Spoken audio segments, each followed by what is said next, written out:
hingga tragedi terjadi selama sepekan ini. Rangkaian peristiwa tersebut kami rangkum dalam segmen On This Week malam ini.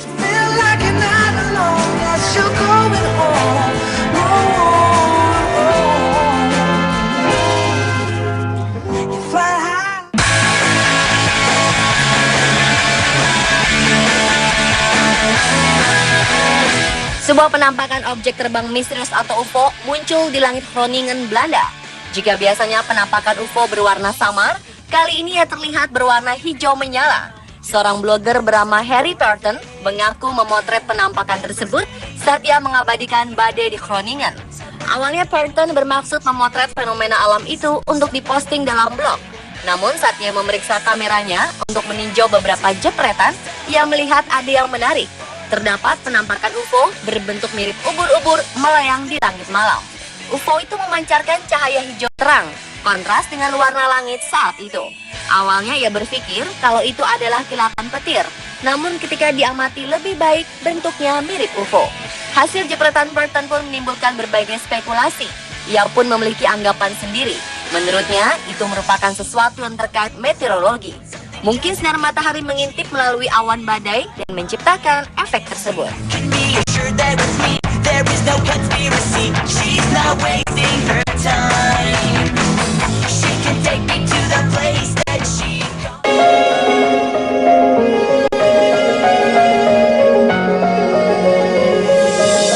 Mahasiswa bernama Chris Norton menjadi bintang saat acara wisuda di kampusnya Luther College, Iowa, Amerika Serikat beberapa waktu lalu. Terlihat saat itu, tiba-tiba Chris bangkit dari kursi roda dan mampu berjalan, padahal selama ini Chris dikenal lumpuh tubuh bagian bawahnya. Meski menahan sakit, namun Chris berupaya berjalan untuk mendapatkan penghargaan dari rektor.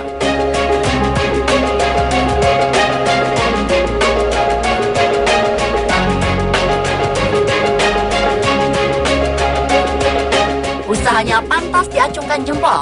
Emily Summer, sang tunangan pun berada di sana, membantu memapah Chris agar bisa berdiri tegak.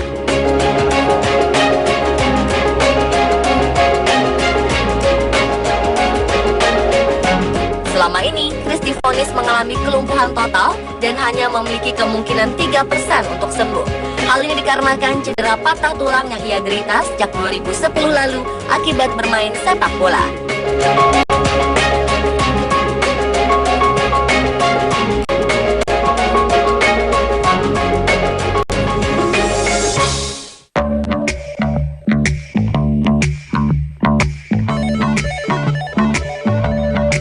Victoria Bascom, wanita asal Lake County, Ohio, Amerika Serikat, baru saja dijatuhi hukuman oleh pengadilan Ohio lantaran tidak membayar taksi yang ditumpanginya. Hukuman tersebut diberikan setelah Bascom menumpang sebuah taksi dari Cleveland menuju Pennsville. Entah sengaja atau kelelahan, wanita yang berprofesi sebagai pemeran pengganti sebuah film itu tidak membayar argo taksi sebesar $100 atau sekitar 1,3 juta rupiah. Merasa dirugikan, supir taksi melapor ke pengadilan. Namun Hakim Michael R.C. Kennedy yang dikenal sangat kreatif dalam memberikan hukuman menawarkan dua opsi kepada Bascom. Pilihan pertama adalah penjara selama 30 hari. Kedua, berjalan kaki sejauh 48,3 km. Jarak itu disamakan dengan jarak tempuh taksi yang Bascom tumpangi. Bascom juga diwajibkan membayar taksi 1,3 juta dan melayani masyarakat selama 3 hari.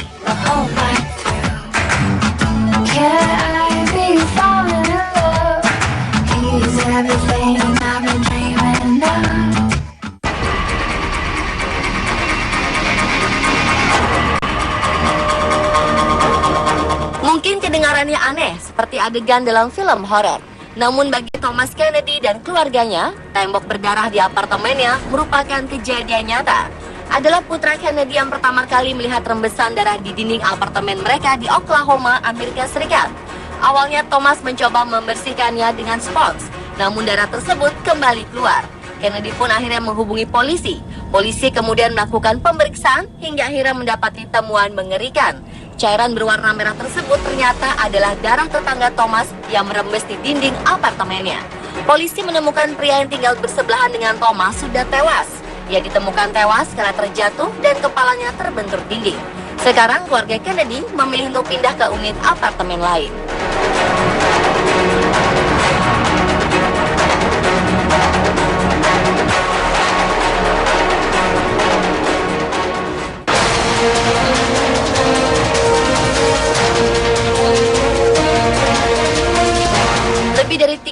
70 orang belum ditemukan menyusul karamnya kapal pesiar Cina di perairan Sungai Yangtze.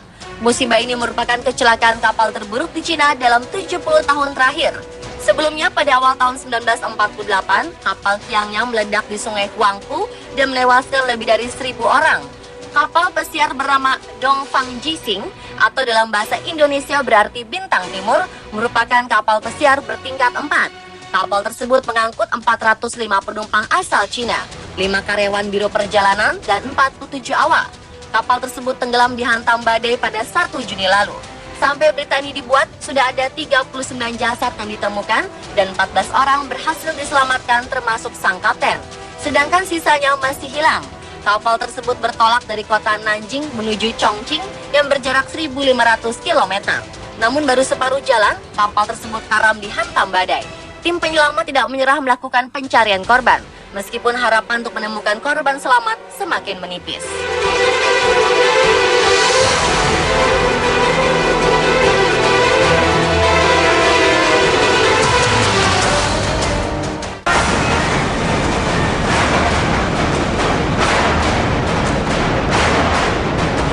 Bus yang mengangkut para turis Irak mengalami kecelakaan di Iran. Sebanyak 25 turis Irak tewas dan 16 orang lainnya luka-luka ketika bus mereka jatuh ke dalam jurang di wilayah pegunungan Iran.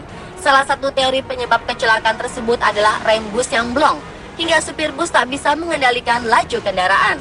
Dalam insiden maut pada 2 Juni tersebut, bus terjun sejauh 200 meter hingga tercebur ke sungai di wilayah pegunungan Alborz. Hingga saat ini, para petugas penyelam masih mencari 1 orang lagi yang diduga telah terbawa arus sungai. Para turis tersebut diketahui tengah dalam perjalanan menuju resor Laut Kaspia. Ini merupakan kecelakaan serupa kedua kalinya tahun ini di wilayah Mazandaran yang dikenal akan pemandangan alamnya yang indah. Sebelumnya pada April lalu, sebuah bus terjun ke jurang setelah mengalami masalah mesin. Sebanyak 12 orang tewas dan 28 lainnya luka-luka dalam insiden tersebut.